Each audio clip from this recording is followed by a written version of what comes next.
माझं नाव विवेक पंडित. विद्यानिकेतन म्हणून जी शाळा आहे डोंबिवलीत, ती ह्या परिसरात मानपाडा परिसरात गेले 40 वर्ष आम्ही इथे आहोत. आणि आज सगळे आमची जी मुलं आहेत 2000च्या आसपास, ती सगळी बसने येतात.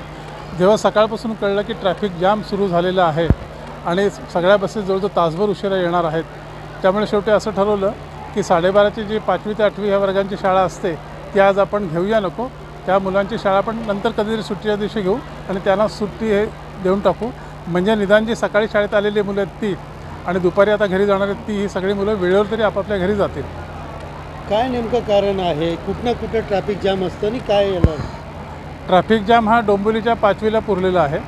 त्याची बरीच कारणं आहेत. एकतर वाहन जे चालवणारे आहेत त्यांना खूप घाई असते आणि नंतर रस्त्यांची कामं चालू आहेत, अरुंद रस्ते आहेत, वाहन चालवणारे रॉंग लेनमध्ये रॉंग साईडने ओव्हरटेक करणं चालू असतात. आज जे काय झालं आहे ते मुख्य म्हणजे मेन रोडला एक सिमेंट ब्लॉकचा ट्रक बंद पडलेला आहे काल रात्रीपासून आणि तो हलवला गेलेला नाही आहे. त्यामुळे सगळं सुरू झालं आहे आणि त्याच्यामध्ये आता मेट्रोच्या कामामुळे आणखीन भर पडत चाललेली आहे.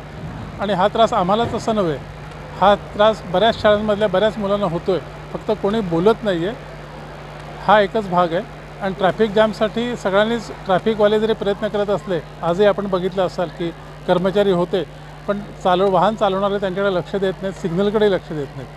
काय मागणी तुमची? माझं म्हणणं एवढंच आहे की एक तर ट्रॅफिकचं नियोजन पाहिजे.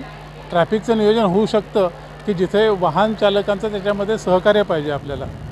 वाहन चालकांनी जर नियमाप्रमाणे सिग्नल बघून जर गाड्या चालवल्या ना तर एवढं ट्रॅफिक जॅम होणार नाही. आणि MMRDने देखील आत्ता ऐन पावसाळ्यामध्ये जे काही मेट्रोचं काम चालू केलं आहे त्याच्यावरही थोडंसं कुठेतरी बंधन आणायला पाहिजे.